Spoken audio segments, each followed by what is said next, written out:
Good morning, good afternoon. Here we are, another episode of DX Talks, and this time we're bringing some special talents. Not any talents, it's very special. And when we say special, it's about the cultural background, it's about the innovation, it's about the positioning, it's about opportunities, it's about making it on a global scale and making it to the next level. That's an opportunity some countries dream to have, or some people would love to be in that position. This is a position that doesn't always open for many. She'll correct me if I'm wrong later on, but it is a privilege to be part of this elite business school, or Harvard University, if you want to call it, not just business school. It's way beyond. It's a historical university from different kinds, different things, one of the best. Let me welcome, without further ado, let me welcome this amazing person, young and talented, Maya Nasr, postdoctoral research fellow at Harvard University. I'd like to welcome you to DX Talks. And Maya, can you introduce yourself? Of course, and thank you so much, Rudy, for having me. I'm really excited to chat with you today about all the different topics and projects. So, to introduce myself, I'm currently a scientist and an aerospace engineer at Harvard University, working on the methane SAT project. Previously, I've studied aerospace engineering from my bachelor's throughout my PhD at MIT. So, been in Cambridge for quite some time now, where I got a chance to work specifically on the Mars 2020 rover mission, the Perseverance mission. And I previously also contributed to the Cassini mission activity on Saturn and Titan. My expertise goes at the intersection of really aerospace engineering and science, but also space law, policy, and technology strategy. So I'm very interdisciplinary in nature, and I'm a huge advocate for the increase of representation in the space sector, especially on the global scale. So I'm the co-founder and project lead of the Humans Project, which is a payload that we send to the ISS and to the moon to increase representation in space. And I'm happy to chat about that further as well. So yeah, thanks again for having me, and I'm really excited to chat. Definitely. I don't know if you want to correct me on anything I said before, but it's really important to look at you as a young, successful person, at least starting from the things that you mentioned, and which are very few people from the Middle East in specific to participate in such, activities. Those are very elite activities, very rare activities, very limited activities, if you want to call them. You mentioned the Hoover robot, Hoover helicopter. That is, it's another project where it's very, very limited to be part of those activities in a global scale. So how about a young person from the Middle East, from Lebanon, who is really,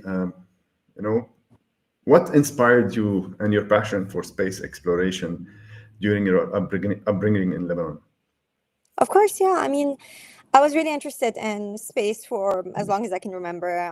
I grew up in one of the small villages in Lebanon, so you can always see the dark sky, and you can always see the beautiful stars and things like that. So I always found that very fascinating. But more importantly, I always found space as a refuge to kind of answer these big questions about us. I was very curious as a kid of like, are we alone? Where's the universe coming from? Is there life on different planets? I really had a sense of curiosity to ask these big questions, and I found space as a refuge for trying to tackle them. And I've always wanted to, dreamt of being an astronaut, and this is kind of still the upcoming goal in my life. But because I was really passionate about that, I was able to take the next step and be like, if I want to really pursue it, maybe I'd have to consider options outside of Lebanon. And I'm really grateful for Amethyst at the time for their help and the process of applying to colleges where I was able to make it to MIT and start my involvement. But really what inspired me is the fascination in space to connect to us as humanity in our universe and, who we are as people. Yeah, it's very interesting, how you take it, and then the opportunity or the door that opened up, and then you were able to jump on it. And then, did your journey in MIT influence your approach more into the aerospace engineering, or was it, by mistake? Was it no? You mentioned, you look at the stars, but the coincidence for you to be where you are today, and to participate in those projects, was it? Of course, there's hard work, there's luck sometimes, but was it directly with MIT or no? Not I think, necessarily. yeah, I think normally in any opportunities in life, sometimes you have to be at the right time, at the right place. Sometimes some things align and you'll be able to, pursue your interests. But it also takes a lot of work. The process to apply to colleges and to come to MIT was, took multiple years of prep and work. The MIT itself was one of the most challenging experiences in my life. So it is not purely luck or chance or coincidence. It also takes a lot of time and effort to be able to be a part of such programs and such opportunities. That said, I think MIT definitely had a big influence in the way I perceive the space sector and the way I approach different topics and different missions. I think obviously the teaching on problem solving you take with you in any mission and anything that happens in your life and my current work. So that's very important. In my PhD, one of the main things you learn also, how to become an expert in a topic so fast. And this is very important when you go to industry, when you go to work, because you're suddenly, you have so many new topics that, you come across. It's very different than what you've studied. And having the skills to approach these problems and be able to become an expert on certain issues in a shorter amount of time is a big important skill. But really, more importantly, at MIT, I think one of the most things I'm most grateful for is you're surrounded by a group of the brightest minds on this planet. It's just an incredible place. So if you're suddenly walking on campus and you bump into someone there and you chat with them, they are working on some extreme cutting edge technology type of thing. So it's really fascinating to be within this group. And it teaches you how to cooperate, how to work in a team, and how the best projects require these different efforts, these different backgrounds. And that was something that was a learning process because it humbles you a lot in terms of how much you know, and it makes you tap into these doors, tap into these opportunities, collaborate with people. And it also opens up opportunities for things that you think are impossible. So for a student to be able to start an idea such as the humans project that I mentioned and to have it now on the surface of the moon, is just doesn't if you ask me, is that possible as a student, I would be like, no, what are the chances? But MIT gives you opportunities to help in making these kind of high dreams or big goals or missions that you think might be impossible really happen. So I think it changes something in your head to be like, oh, I can do this. I mean, it's difficult, but it's not impossible to make. The chances are low, but it's still possible. People have done it. I can do it. So I think it shifts your approach to questions. It shifts your approach to difficult conversations. And I think that's something I'm very grateful to have had the chance to be part of. Why this is important is when we want to send humans to space, these humans need to, breathe on the surface of Mars, so they need oxygen. But more importantly, they also need oxygen as a rocket propellant to get them from the surface of Mars up in a Mars ascent vehicle into orbit that gets them back to Earth, back home. So in order to, if we don't want to make use of space resources, and if we want to actually send with the astronauts all the oxygen that they need from Earth, the cost gets astronomically expensive as we go. So it makes, from an economic point of view, a lot more sense to live off the land, to go to a place and make use of the resources that are there. Obviously, this opens up a lot of legal and ethical and other issues, but from a science point of view, that's kind of the main goal. So for us, the easiest option that's available on Mars, you've got hydrated regolith, you've got water ice. but these require drilling and to be able to get them and process them. So what we do is get the easier option of them, which is the atmosphere. So you take it in, you dust it out, take it, heat it up, and let it go through a chemical process that produces the oxygen. So in this mission, I was really grateful to have the chance to work early on the actual like vacuum chamber hardware testing under Morse-like operating conditions of our sensors to make sure we understand how the readings are going to look like under the temperatures and pressures that we expect.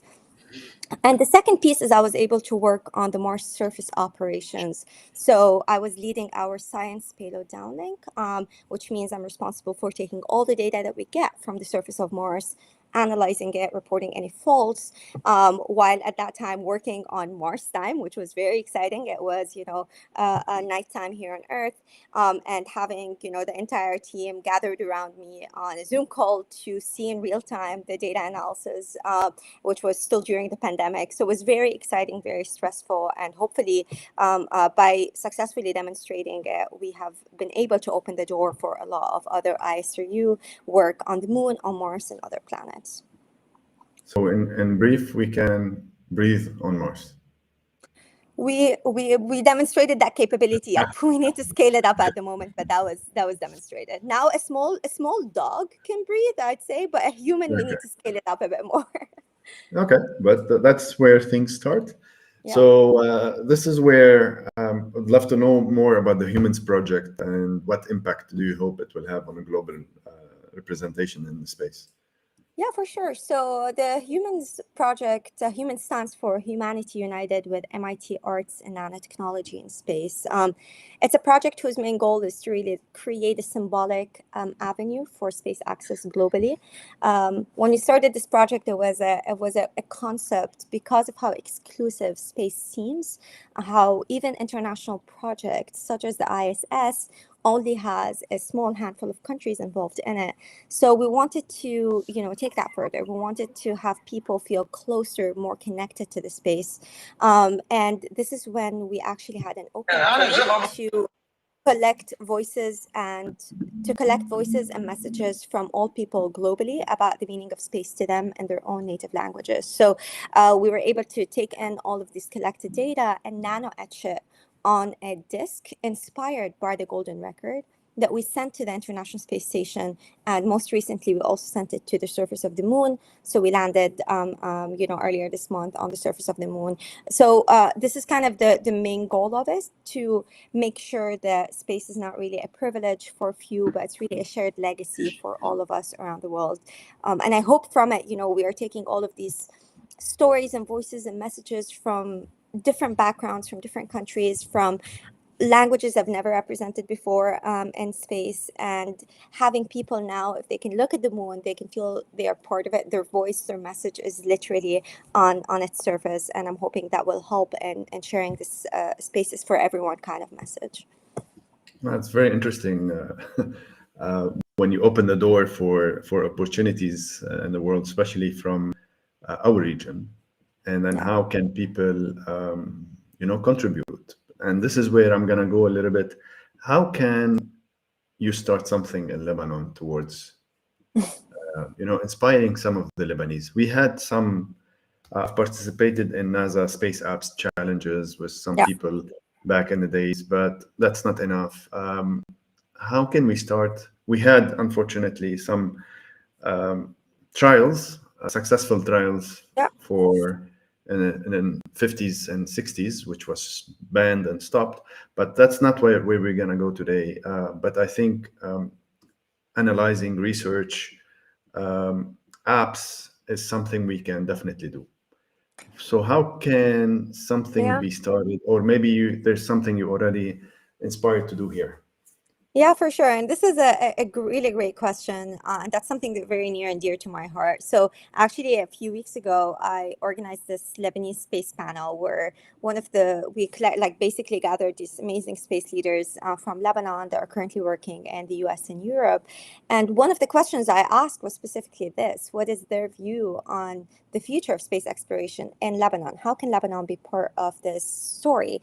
And for me personally, I think it's really harder to imagine with the different, funding issues, with the different, political uncertainties, be able to create a full-on space agency as of now. I think I'd be really interested to start something like this. I think it's a bit early on to do something like that, though, in Lebanon. So one of the main hopes is using schools, universities, and professors and faculty and students and student clubs that are already interested in space and astronomy and astrophysics, making use of these available community and resources to start something in aerospace engineering, to start this kind of Lebanese space network in Lebanon. So we have a lot of folks, have been able to create CubeSats and, universities, be able to work on smaller pieces of the technologies that go into space. Space is very interdisciplinary. You can come from any background and still be able to contribute. From an astronomy point of view, there's a lot of amazing astronomers that we can able to collaborate with and have, combine together into some more concerted effort. The other big piece I'd love to see happen is more representation of Lebanon in the global forum. So we have the International Astronautical Federation, we have the UN COPIS, UN Committee of Peaceful Use of Outer Space. So we have a bunch of UN committees that work on issues in the space sector. If we can have increased representation for Lebanon to have a voice on these international fora, I think that would be very useful and will put Lebanon somewhere in the region, somewhere on the map.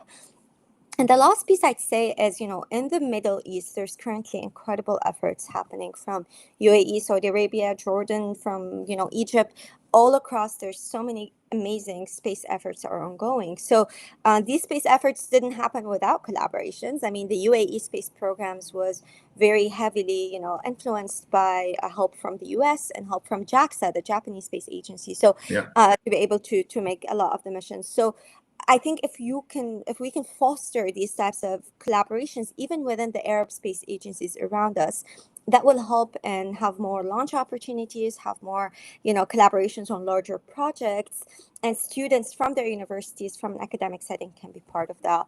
And one last thing I'd say, I mean, currently, if you look at the US and globally, the private sector is very critical. So companies that are private companies and startups are playing such a huge role in the space sector, and the opportunities are endless for the types of things you can do with startups. So I would really encourage people who are entrepreneurs, who have, a passion for starting a new idea that could help in the space world, to do that, because it's a growing effort right now, and it's even a faster impact than, governmental agencies to make things happen. Yeah, you just need that one problem to possibly try to solve it and then scale it across. Yeah. So are you headhunted by X or not yet? By SpaceX? Yeah, sorry, by SpaceX. Yes. Yeah, I have different interests in the types of things I'd like to pursue. So I'm very interested in more deep space missions that are aligned from an academic setting to the work that we're doing right now. So I think from a ethical point of view, I have certain agreements with my type of academic work that I'm doing at the moment. The industry doesn't always match. Yeah, I have a distant cousin of mine who is banned from coming to Lebanon because of his NASA affiliations. Are you still allowed to travel wherever you are, wherever you I want? think I think so. Yeah, I think. I mean, obviously, currently with different immigration, issues, things get a lot more, uh, a lot more difficult in different versions of things. But yeah, I think we could always, come and visit. And Lebanon is always some place that I want to be part of, and I want to help and build and shape the future of space exploration in. So I definitely don't want to lose that connection to it at all. Yeah, now you know you have an address to start whenever you think of something. We will definitely will pitch in on something. I would just want to follow up later on those satellites that were created, nanosatellites project. I might be seeing them tomorrow, so I'll see the head tomorrow and then try to ask him what happened. If there's any update, I'll follow up with you. What's happening on the on challengers' perspective on the international law space, especially on emerging space nations contribute to the sustainable space exploration? You mentioned some, but in general, is there anything more that needs to be solved on a global scale? Yeah, I mean, honestly, the types of issues there are really also endless. The space sector is growing. There's a lot of, older laws and regulations that are out of date, that they do not match the current, speed of the space sector progress.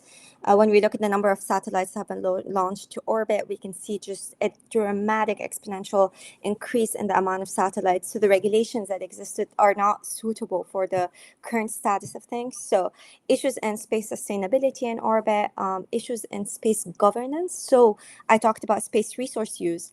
Now we have exceeding missions that go to, the moon, to asteroids, and start collecting resources to make use of them, bring them back to Earth, or be able to economically, commercialize them.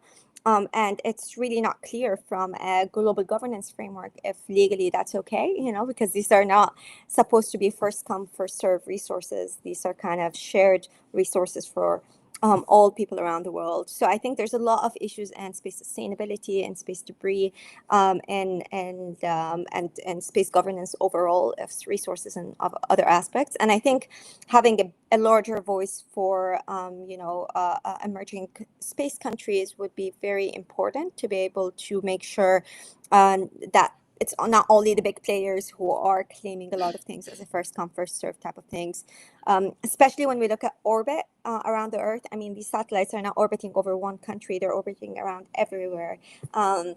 Any of these deorbited satellites or pieces of rockets that we're dealing with is falling on islands, is falling on different countries. So there's a lot of issues that become, it's really a global scale. It's a question of global commons, and we need to be very careful about how do we address that from a legal and ethical point of view, before things are too late. And I think the space sector, the private space sector, is generally pushing things to an edge in terms of the legal questions that we can tackle. So I think it's very exciting, but it's also very scary times to be at when it comes to a lot of these space technologies and regulating them. Yeah, and I hope it continues to be, inclusive in terms of how many countries can participate, not just to the elite few or who have the monetary and research power. Yeah. In orbit, we have around 7,000 Starlink satellites within 3-4 years. The clutter happened. And China announced recently that they have tested, I think, 2 times faster or 3 times faster satellite speeds than Starlink. So that means they are also on board to clutter more in the space, because that system does not meet with that system. Tomorrow, the Russian systems will be also enabled or introduced. So that will be kind Yeah. of a mess. Anyway, so let's go to, you're a Lebanese scientist in the aerospace field in specific. What challenges have you overcome?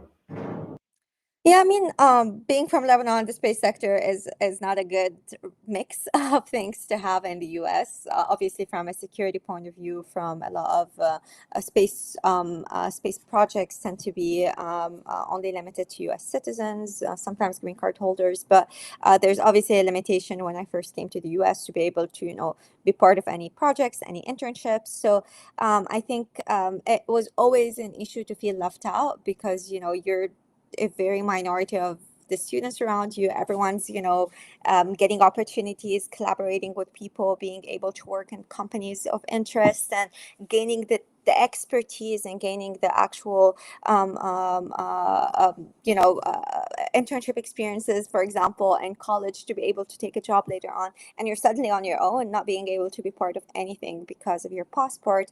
And if you want to even be part of some academic missions, you're also not allowed to work on many of its aspects. If you work in a specific company, you're constantly being targeted in terms of what things you can access and what things you don't.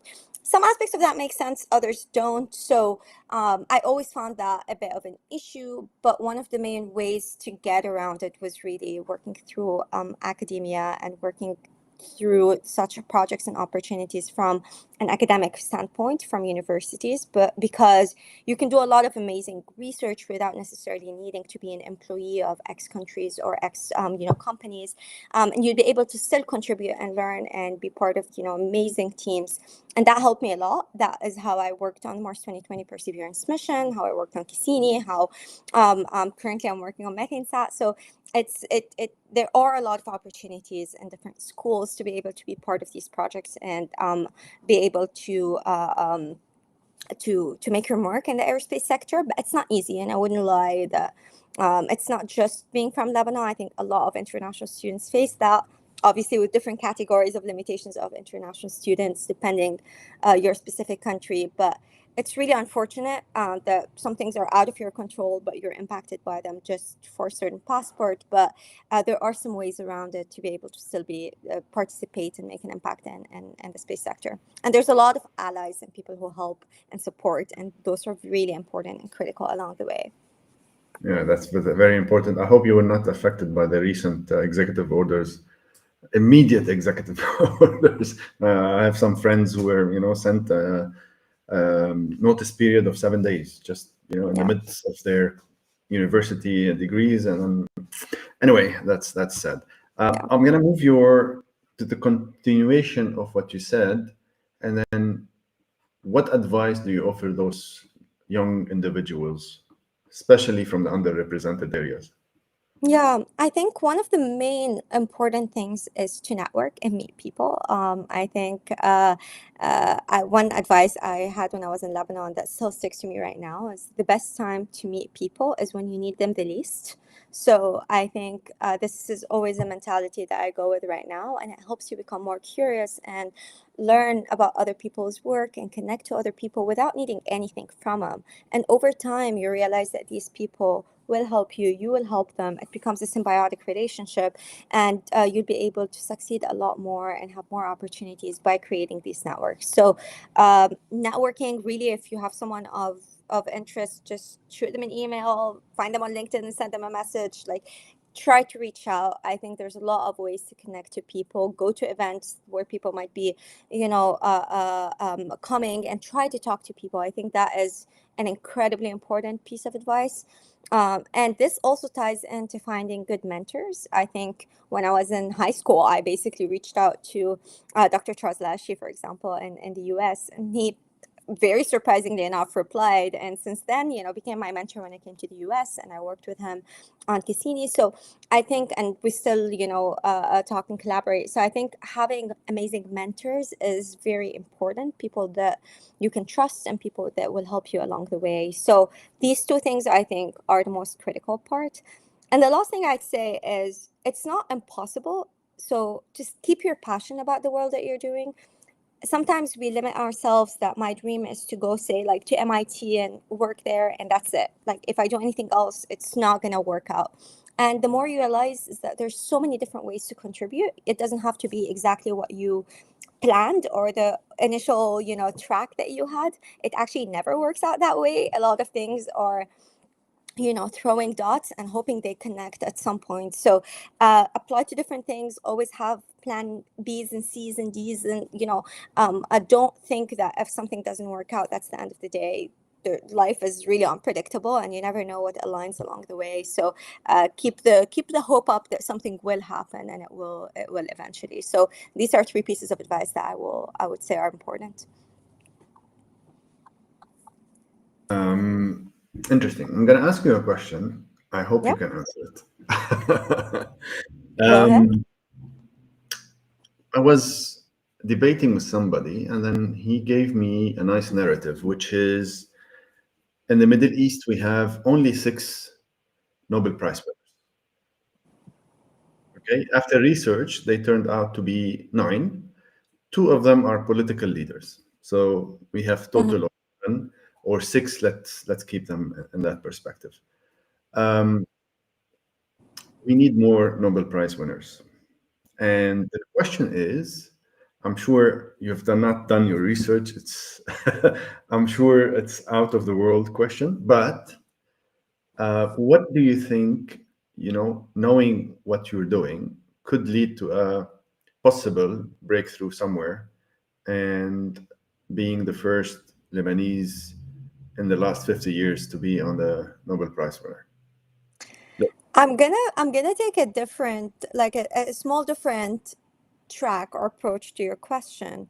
Because I personally don't feel I'm I'm not huge on the tracks of, awards and assessing success just by how many Nobel Prize winners there Of exists. course. By definition, countries that have a lot more money and a lot more funding tends to have a lot more opportunities for such breaking or cutting edge research to happen and be able to win such awards. So I think there's so many other ways to assess the success of different countries and their contribution to the space sector aside from Nobel Prize, Nobel Prizes and things like that.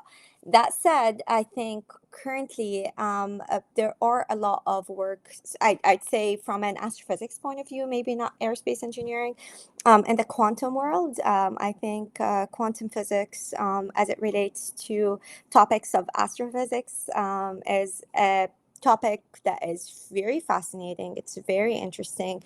Again, it could be done from an academic point of view, so it could be done in universities, it could be done in collaboration with other universities, and there's incredible groups of people all around the world trying to tackle topics of quantum physics as it relates to our current understanding of space-time, of astrophysics. So I personally would be so interested to see people working on this area because it helps answer so many questions about the world around us, about the universe, and it also would definitely be something cutting edge enough that could lead to some Nobel Prize. So combining the existing theories of our classical mechanics and classical view of the world with the quantum world and being able to find an answer about, from an astrophysics point of view, about space-time, about the world around us, I think that would be very fascinating, and it's a gap that currently exists. So I'll put that out there. Obviously, there's so many different other topics that people could work on, but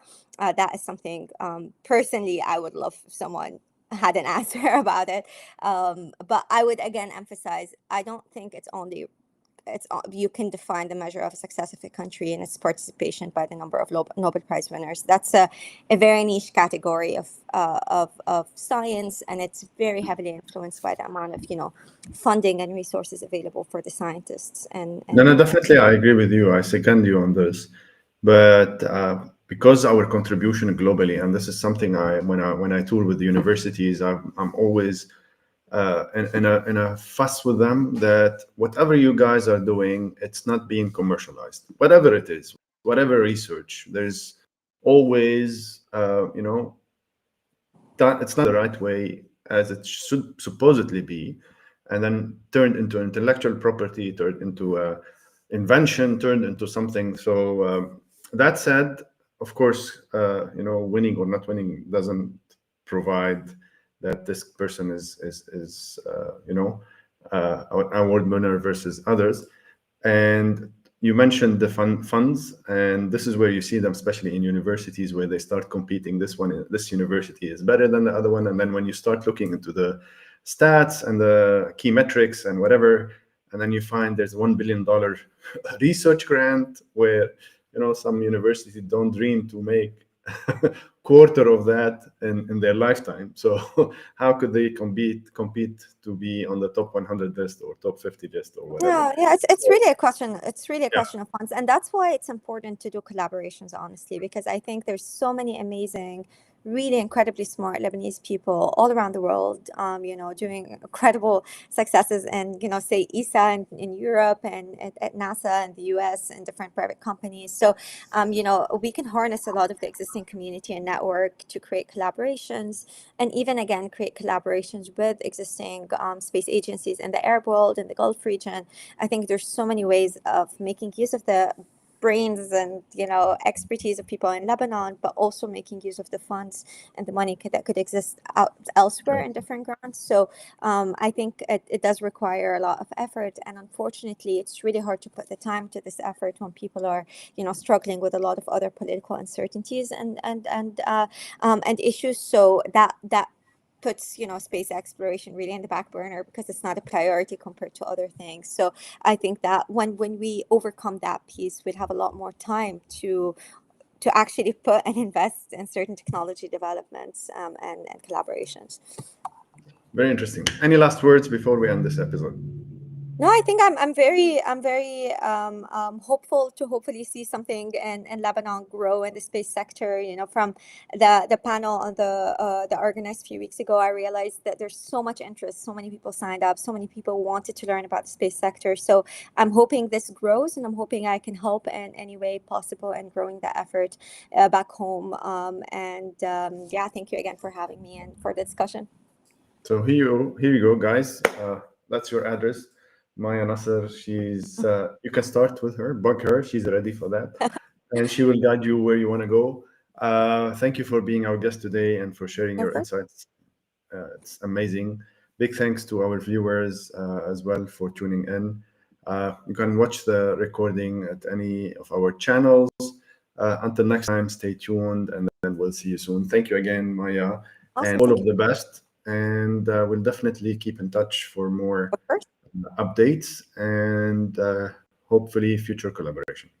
Of course. Thank you so much. Have a good day. Bye bye. Have a good one. And with that, this is where we end our episode, and see you soon. Bye bye.